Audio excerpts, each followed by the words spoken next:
Selamat siang. Selamat siang. Kita akan mendengarkan firman Tuhan hari ini di dalam perikop yang kedua dari kitab Roma pasal 15. Minggu yang lalu kita sudah mendengar pasal 15 yang pertama, sekarang yang kedua. Mari kita membaca ayat natsnya dari ayat 16. Mari kita membaca bersama-sama ayat 16. Ayat 16, 1, 2, 3. Yaitu bahwa aku boleh menjadi pelayan Kristus Yesus bagi bangsa-bangsa bukan Yahudi dalam pelayanan pemberitaan Injil Allah, supaya bangsa-bangsa bukan Yahudi dapat diterima oleh Allah sebagai persembahan yang berkenan kepadanya, yang disucikan oleh Roh Kudus. Oke, mari kita berdoa. Tuhan, terima kasih atas kasih karunia Engkau melalui Yesus Kristus. Engkau memulihkan kami dan memberikan hidup yang kekal. Dan Tuhan memperbaharui kami. Dulunya kami adalah budak yang tidak berguna karena dosa. Sekarang Tuhan mendirikan kami sebagai anak-anak Allah yang berkuasa melalui firman Tuhan. Hari ini Tuhan, kami mau mendengar firman Engkau yang memberikan pengharapan bagi kami masing-masing. Nyatakanlah itu melalui message yang Tuhan siapkan, supaya saya melayani karena kasih karunia Tuhan. Rendahkanlah hati saya ini biar melayani firman ini menurut kasih karunia Roh Kudus. Amin. Supaya kami setiap orang menerima maksud Tuhan di dalam hati kami masing-masing dan menuruti firman Tuhan. Tolong jagalah situasi, suasana kami, supaya kami tetap siap mendengar firman Tuhan. Kami berdoa dalam nama Tuhan Yesus Kristus. Amin. Judul firman hari ini adalah pelayanan pemberitaan Injil Allah. Pada bagian pertama dari Roma pasal 15 minggu yang lalu, Paulus menguatkan kita untuk saling membangun sebagai gereja Tuhan, sehingga kita melalui hal demikian dapat memuliakan Tuhan dengan satu hati dan satu suara sebagai anggota tubuh Kristus, yaitu gereja Tuhan. Dalam perikop hari ini, Paulus memulai sekarang bagian penutupan kitab Roma atau epilog kitab Roma dengan menceritakan kembali pelayanannya kepada bangsa-bangsa lain. Kemudian dia juga menseringkan rencana misi pelayanan dia di masa yang akan datang dan meminta orang-orang Kristen di Roma untuk berdoa baginya. Rasul Paulus adalah salah satu tokoh paling berpengaruh di dalam sejarah Kristen. Di dalam Alkitab saja, Perjanjian Baru mayoritas ditulis oleh Rasul Paulus. Lebih dari itu, dia adalah seorang misionaris yang memberitakan Injil sampai ke ujung bumi, sesuai dengan perintah Tuhan di dalam Kisah Para Rasul pasal 1 ayat 8. Misi adalah spirit di dalam Rasul Paulus. Semoga Tuhan juga menolong kita belajar melalui kehidupan misi Rasul Paulus dan memperoleh spirit misi dalam kita melalui merenungkan perikop hari ini. Amin. Sudut pandangan yang pertama adalah tugas pelayanan karena kasih karunia, ayat 14 sampai 22. Lihat ayat 14 dan 15. Mari kita membaca ayat 14 dan 15 bersama-sama.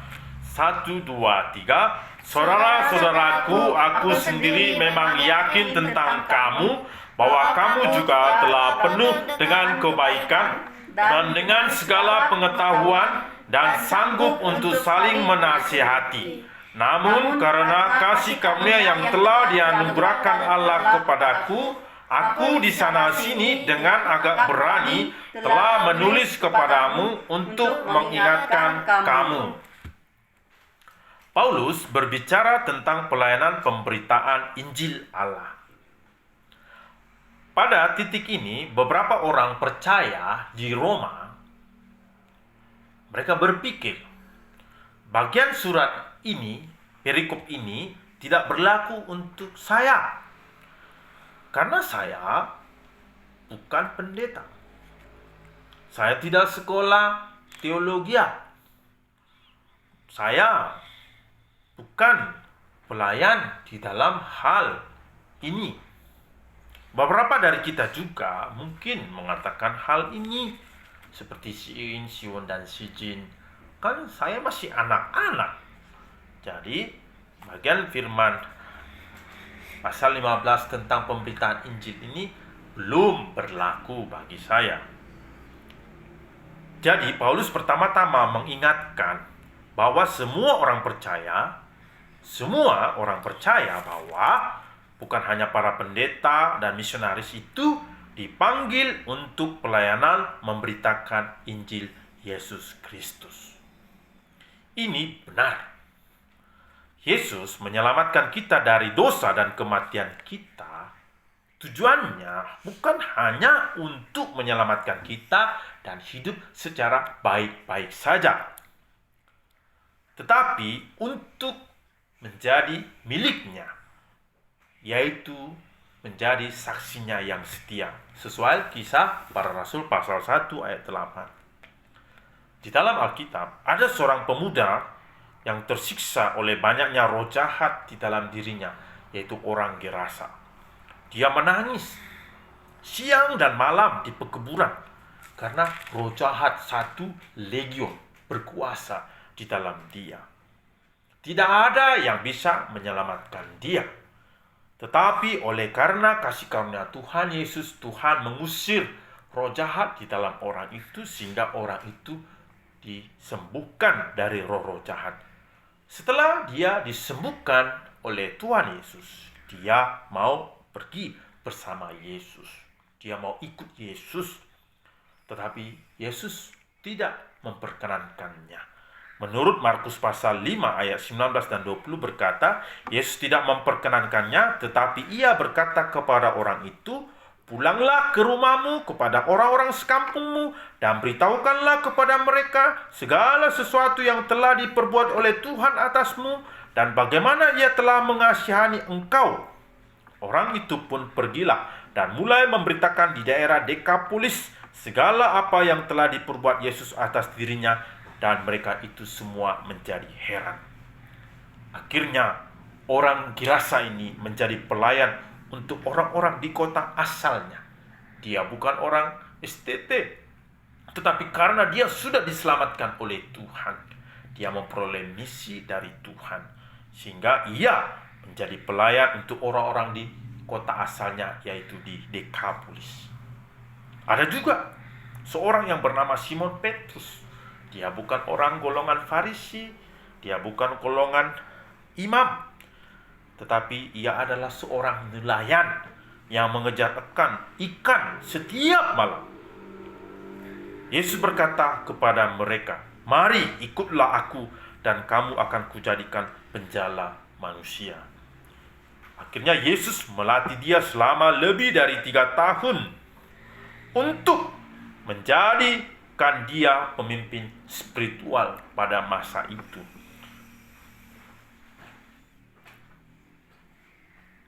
Jadi setelah kebangkitannya, Yesus datang kepadanya dan berkata 3 kali, Simon, anak Yohanes, apakah engkau mengasihi aku? Kata Yesus, gembalakanlah domba-dombaku. Kristus yang bangkit juga berkata kepada para muridnya. Yesus mendekati mereka dan berkata, kepadaku telah diberikan segala kuasa di surga dan di bumi. Karena itu pergilah, jadikanlah semua bangsa muridku, dan baptislah mereka dalam nama Bapa dan Anak dan Roh Kudus, dan ajarlah mereka melakukan segala sesuatu yang telah kuperintahkan kepadamu, dan ketahuilah aku menyertai kamu senantiasa sampai kepada akhir zaman. Tuhan mengangkat murid-muridnya juga untuk memberitakan Injil. Murid-murid bukan golongan imam. Jadi, setiap orang yang diselamatkan diangkat Tuhan untuk memberitakan Injil Yesus Kristus. Demikian juga, Paulus juga yakin tentang mereka yang ada di Roma juga. Orang Kristen yang ada di Roma adalah orang-orang awam, malah mereka golongan miskin. Kepada mereka juga, Roh Allah sudah bekerja di dalam mereka untuk menjadi mereka saksi Yesus. Paulus yakin tentang mereka yang di Roma bahwa mereka juga telah penuh dengan kebaikan dan dengan segala pengetahuan dan sanggup untuk saling menasihati. Ayat 14. Mereka baik di mata Tuhan karena mereka menuruti firman Tuhan. Baik di mata Tuhan itu yang paling penting ya, bukan menurut mata manusia. Kita nggak perlu diakui oleh manusia. Kita harus hidup di mata Tuhan. Tapi bagaimana kita menjadi baik di mata Tuhan ketika kita menuruti firman Tuhan? Mereka, orang Roma ini, dipenuhi dengan pengetahuan. Artinya, mereka diperlengkapi dengan firman Allah melalui belajar Alkitab secara sungguh-sungguh. Jadi kita sebagai orang Kristen harus belajar Alkitab dengan sungguh-sungguh. Kita harus menggali firman Tuhan sampai menerima sepatah kata. Kita jangan hanya belajar Alkitab secara lapis. Kita harus menjadi orang yang intelektual, menggali firman Tuhan mendalam dan merenungkan itu siang dan malam sampai firman itu berkuasa di dalam kita.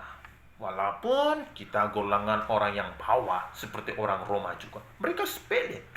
Jika dibandingkan gereja kita, sepertinya orangnya sepele dibandingkan gereja yang besar. Atau kita berasal dari kampung, itu tidak perlu. Yang paling penting, kita harus menggali firman Tuhan sampai mendalam dan kita menuruti firman Tuhan. Mereka, orang Roma ini adalah guru Alkitab yang kompeten, yang luar biasa. Mereka siap untuk mengajar Injil Yesus. Mereka siap untuk saling mengajar. Sebenarnya Paulus tidak mengatakan ini supaya membuat mereka kelihatan merasa baik, karena mereka sudah baik karena firman Tuhan. Dia tahu bahwa beberapa dari mereka memang matang secara rohani. Ada yang dikenal oleh Rasul Paulus, yaitu Priscilla dan Aquila. Bersama-sama mereka merintis gereja di Korintus dan Efesus. Androkius dan Yunias juga telah ada di dalam Kristus sebelum Paulus. Dan Paulus mengenali mereka sebagai rasul yang luar biasa menurut pasal 16 ayat 7. Karena mereka saling mengenal, Paulus tidak mencoba menulis sesuatu yang baru tentang mereka. Dia ingin berbagi karunia rohani untuk menjadikan mereka juga kuat, sehingga dia dan mereka dapat melakukannya dan saling mendukung satu sama lain oleh iman masing-masing. Jadi dia menulis tentang esensi atau inti Injil dengan sangat berani. Karena sudah kenal. Itu untuk mengingatkan mereka lagi akan Injil itu. Injil Yesus sangat sederhana. Namun walaupun begitu, Injil Yesus itu lebih dalam dari lautan. Dengan kasih karunia Allah, Paulus menulis surat ini dengan hati yang peduli untuk orang-orang percaya di Roma, supaya mereka tetap ingat akan Injil dan mereka juga biar memberitakan Injil. Dia mungkin tidak menyadari melalui surat itu. Paulus tidak menyadari bahwa orang di seluruh dunia dan sepanjang sejarah dunia mereka diberkati oleh tulisannya, yaitu kitab Roma, termasuk kita. Mari kita baca ayat 15b dan 16 dari kata karena kasih karunia. Karena kasih karunia, 1, 2, 3. Karena kasih karunia yang telah dianugerahkan Allah kepada aku di sana sini dengan agak berani telah menulis kepadamu untuk mengingatkan kamu, yaitu bahwa aku boleh menjadi pelayan Kristus Yesus bagi bangsa-bangsa bukan Yahudi dalam pelayanan pemberitaan Injil Allah, supaya bangsa-bangsa bukan Yahudi dapat diterima oleh Allah sebagai persembahan yang berkenan kepadanya yang disucikan oleh Roh Kudus. Paulus berkata bahwa ia menjadi pelayan Kristus bukan karena dia hebat, tetapi karena anugerah Allah. Ditulis di sini karena kasih karunia. Dengan kata lain, dia menyebut itu artinya dia berterima kasih kepada Tuhan yang sudah menganugerahkan anugerah sebagai pemberitaan Injil. Dia sangat berterima kasih akan panggilan Tuhan untuk memberitakan Injil. Wow, luar biasa.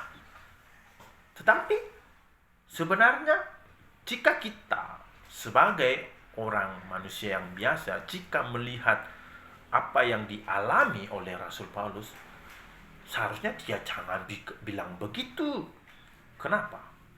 Karena selama dia menjadi orang Kristen, dia begitu mengalami banyak penderitaan karena Injil yang diberitakannya. Sejak dia bertobat kepada iman Kristen, kehidupan Paulus selalu di dalam bahaya. Banyak orang mencoba membunuhnya karena dia memberitakan Injil Yesus. Namun dia mengatakan bahwa itu karena kasih karunia Tuhan. Dia menjadi pelayan Kristus. Kalau begitu, pelayan Kristus adalah pelayanan yang berharga, yang lebih besar, yang mewah, lebih tinggi daripada menjadi presiden juga. Menjadi pelayan Injil Yesus lebih tinggi daripada menjadi seorang jenderal di dalam tentara. Menjadi pelayan Injil Yesus Kristus lebih tinggi daripada menjadi seorang dokter di rumah sakit yang hebat. Menjadi pelayan Injil Yesus Kristus lebih hebat dan mewah daripada hanya menjadi orang kaya. Jadi dia menganggap panggilan sebagai pelayan Injil lebih luar biasa dan tinggi di hadapan Tuhan. Jadi dia berterima kasih kepada Tuhan karena memanggilnya untuk menjadi pelayan Kristus. Bagaimana dengan kita? Apakah kita secara pribadi menganggap panggilan Tuhan untuk memberitakan Injil di dalam kampus sebagai kasih karunia Tuhan atas kita? Apakah menjadi pelayan Injil Yesus Kristus itu berharga bagi kita pada masa ini? Apakah kita mau menukarkannya dengan hal-hal yang lahiriah yang tidak berguna sama sekali? Kita semua bersyukur kepada Tuhan karena Tuhan menyelamatkan kita dari dosa kita dan kematian kita melalui darah Yesus Kristus. Tetapi apakah kita juga mengakui seperti yang dilakukan Paulus bahwa dengan anugerah Allah kita telah dipanggil untuk misinya? Paulus adalah kandidat yang tidak mungkin menjadi seorang misionaris karena ia adalah musuh pekerjaan Tuhan. Dia musuh umat Kristen di Yerusalem. Dia aktif menganiaya jemaat Tuhan yang masih muda di Yerusalem. Tetapi Tuhan menyelamatkannya dan memanggilnya untuk menjadi rasul Kristus. Itu hanya karena anugerah Tuhan. Dan dia tidak pernah melupakan anugerah ini. Di dalam 1 Korintus pasal 15 ayat 10, Tetapi karena kasih karunia Allah, aku adalah sebagaimana aku ada sekarang, dan kasih karunia yang dianugerahkannya kepadaku tidak sia-sia. Sebaliknya, aku telah bekerja lebih keras daripada mereka semua. Tetapi bukannya aku, melainkan kasih karunia Allah yang menyertai aku. Bapa juga bersyukur kepada Tuhan. Setiap kali Bapa memikirkan tentang kasih karunia-Nya yang luar biasa atas hidup Bapa.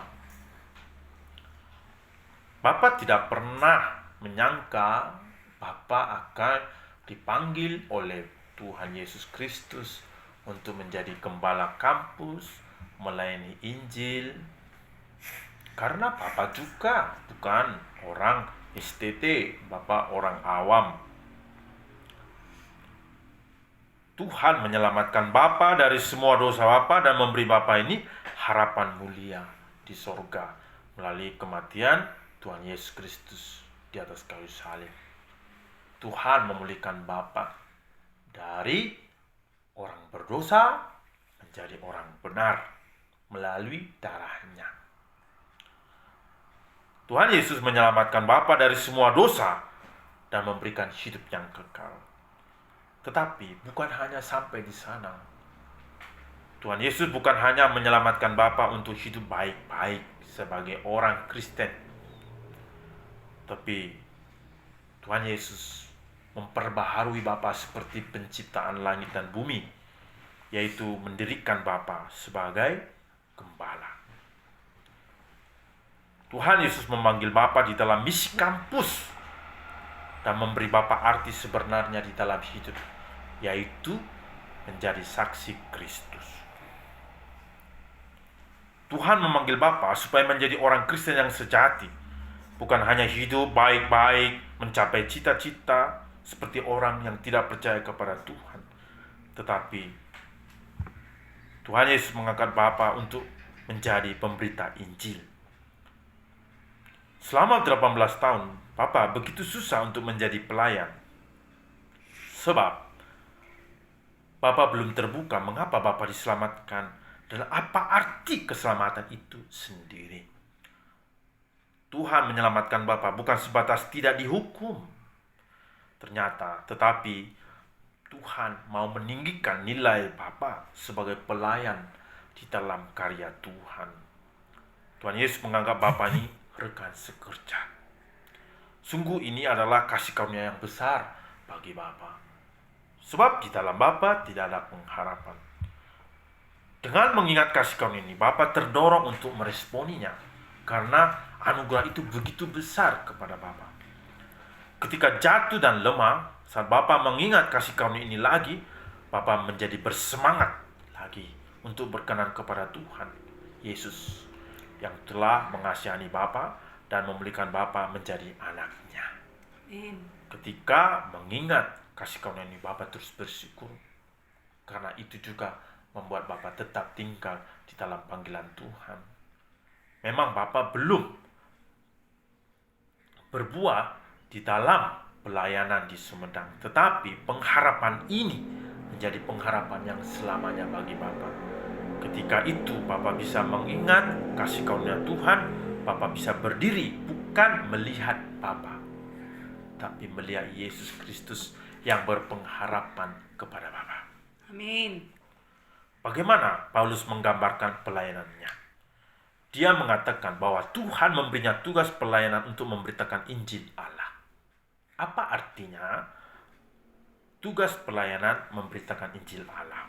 Di dalam Alkitab NIV, pelayanan, kata pelayan yang di ayat 16 itu ditulis priestly duty. Itu priestly duty.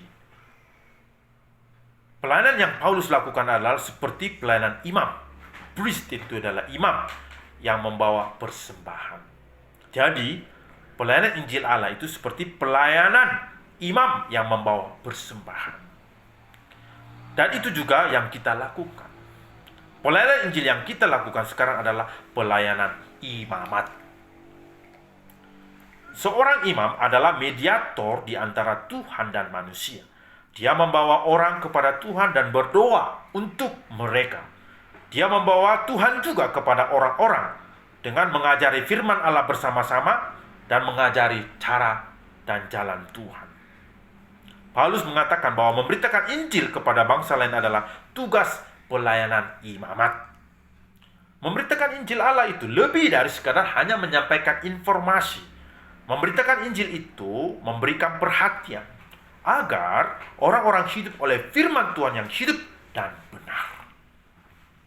Dalam istilah hari ini, menjadi pelayan Kristus Yesus itu dengan tugas keimaman itu berarti kita menjadi gembala bagi orang-orang untuk menolong mereka datang kepada Allah dan tumbuh secara rohani melalui firman Tuhan, dan mendoakan mereka di saat-saat baik dan buruk, dan menolong mereka mengikuti jalan Tuhan dengan memberikan contoh yang baik kepada mereka. Paulus mengatakan bahwa Allah menjadikan dia pelayan atau imamat Kristus Yesus bagi bangsa-bangsa bukan Yahudi dalam pelayanan pemberitaan Injil Allah, supaya bangsa-bangsa bukan Yahudi dapat diterima oleh Allah sebagai persembahan yang berkenan kepadanya, yang disucikan oleh Roh Kudus. Apa artinya bahwa orang-orang bukan Yahudi menjadi persembahan yang berkenan kepada Allah dan dikuduskan oleh Roh Kudus? Dalam perjanjian lama, para imam memiliki banyak tugas. Satu dari tugas mereka adalah mempersembahkan korban binatang di atas altar. Tuhan menerima pengorbanan ini dan mengampuni dosa orang Israel yang mempersembahkan persembahan itu. Tetapi pengorbanan hewan ini hanya bersifat sementara. Tujuan akhirnya adalah pengorbanan terakhir dari Yesus Kristus di atas kayu salib. Kristus mati sekali untuk selamanya sebagai anak domba Allah yang menghapus dosa dunia. Yesus adalah imam besar kita. Dan sebagai murid Yesus kita juga dipanggil untuk menjadi imam kecil yang bisa membawa persembahan yang dapat diterima oleh Tuhan. Hanya saja ini maksudnya bukan persembahan binatang yang Tuhan inginkan kita bawa kepada Tuhan Yesus. Ini bukan persembahan misalnya kita bawa burung seperti pada kitab imamat. Ini bukan persembahan pada seperti masa Israel. Apa persembahan yang Tuhan inginkan? Melalui Roma pasal 12 ayat 1, persembahan yang Tuhan berkenan dari kita sebagai murid-murid Yesus adalah persembahan yang hidup di hadapan Tuhan. Demikian juga Tuhan ingin kita berdiri sebagai murid Yesus yang setia dan suka berkorban melalui doa belajar Alkitab. Rasul Petrus mengatakan dalam 1 Petrus pasal 2 ayat 4 dan 5, dan datanglah kepadanya batu yang hidup itu, yang memang dibuang oleh manusia, tetapi yang dipilih dan dihormat di hadirat Allah. Dan biarlah kamu juga dipergunakan sebagai batu hidup untuk pembangunan suatu rumah rohani bagi suatu imamat kudus, untuk mempersembahkan persembahan rohani yang karena Yesus Kristus berkenan kepada Allah. Tujuan Paulus dalam melaksanakan tugas pelayanannya bukan hanya menolong orang bukan Yahudi supaya menerima kasih karunia keselamatan saja. Penginjilan massal bukan tujuannya juga. Sebaliknya, dia mau menolong setiap orang yang belum percaya menjadi persembahan. Jadi dia melayani Injil kepada orang ABCDE supaya ABCDE itu menjadi persembahan kepada Tuhan yang dapat diterima oleh Allah dan dikuduskan oleh Roh Kudus. Dengan kata lain, tujuannya adalah mendirikan murid-murid Yesus mentaati firman Allah sepenuh hati di dalam pertolongan oleh Roh Kudus. Dia mengatakan dalam ayat 17, jadi dalam Kristus aku boleh bermegah tentang pelayananku bagi Allah. Paulus menganggapnya sebagai kehormatan untuk melayani Tuhan sebagai seorang pelayan tadi.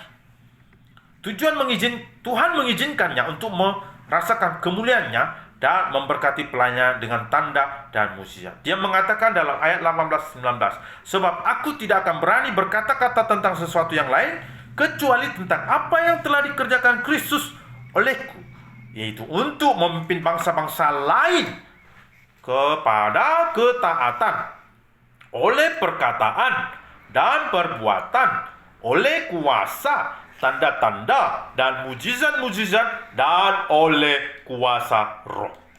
Demikianlah dalam perjalanan keliling dari Yerusalem sampai ke Illyricum, aku telah memberitakan sepenuhnya Injil Kristus. Paulus mengatakan sesuatu yang mengesankan di sini. Dia mengatakan bahwa dia telah memproklamirkan sepenuhnya Injil Kristus dari Yerusalem sampai ke Illyricum. Sekarang itu adalah Bosnia, bekas negara Yugoslavia.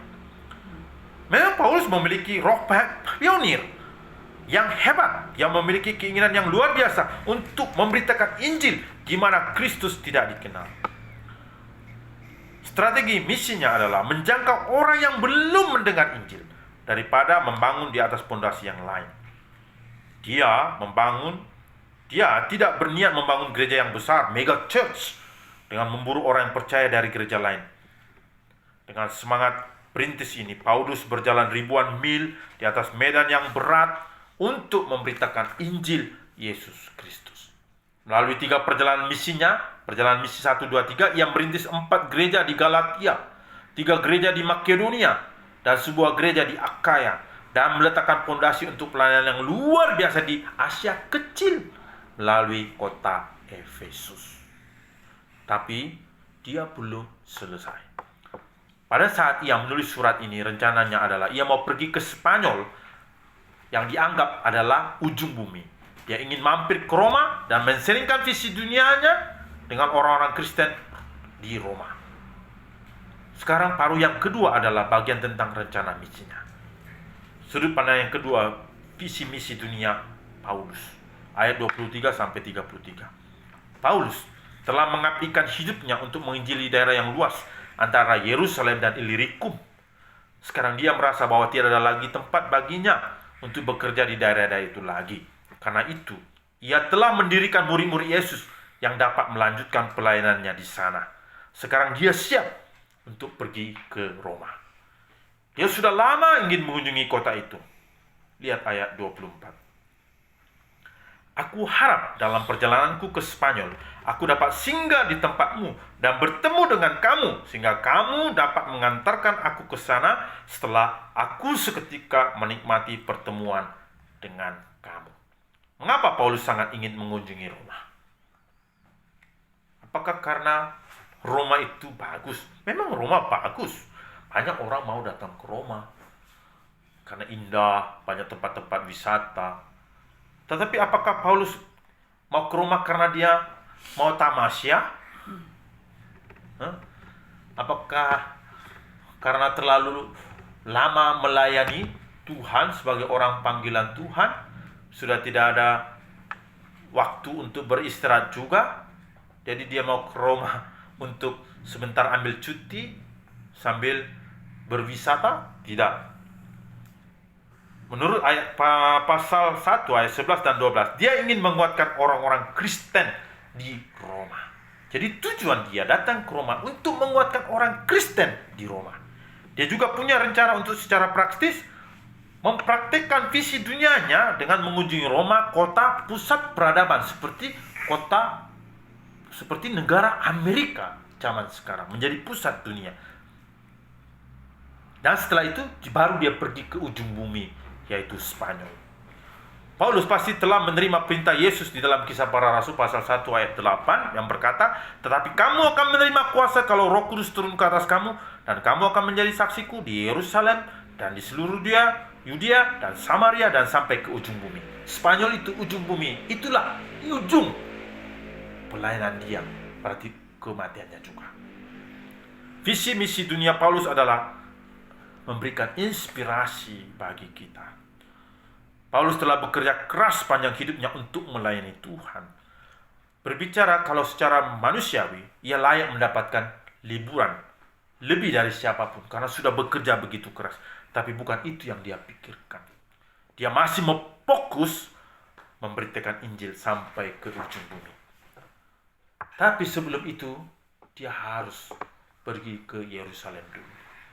sebab ia memiliki tugas penting untuk diurus sebelum pergi ke Roma. Lihat ayat 25 sampai 29.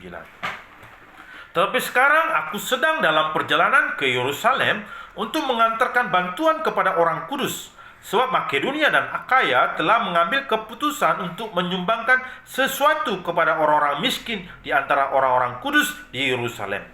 Keputusan itu memang telah mereka ambil, tetapi itu adalah kewajiban mereka, sebab jika bangsa-bangsa lain telah beroleh bagian dalam harta rohani orang Yahudi, maka wajiblah juga bangsa-bangsa lain itu melayani orang Yahudi dengan harta duniawi mereka. Apabila aku sudah menunaikan tugas itu dan sudah menyerahkan hasil usaha bangsa-bangsa lain itu kepada mereka, aku akan berangkat ke Spanyol melalui kota kamu. Dan aku tahu bahwa jika aku datang mengunjungi kamu, aku akan melakukannya dengan penuh berkat Kristus. Alasan Paulus terpaksa mengunjungi Yerusalem adalah karena ia ingin memberikan persembahan yang khusus yang telah dikumpulkan oleh gereja-gereja non-Yahudi, gereja-gereja Gentiles di Makedonia dan Akaya untuk orang-orang percaya di Yerusalem yang menderita kelaparan. Jadi bantuan ini berasal dari orang Kristen non-Yahudi.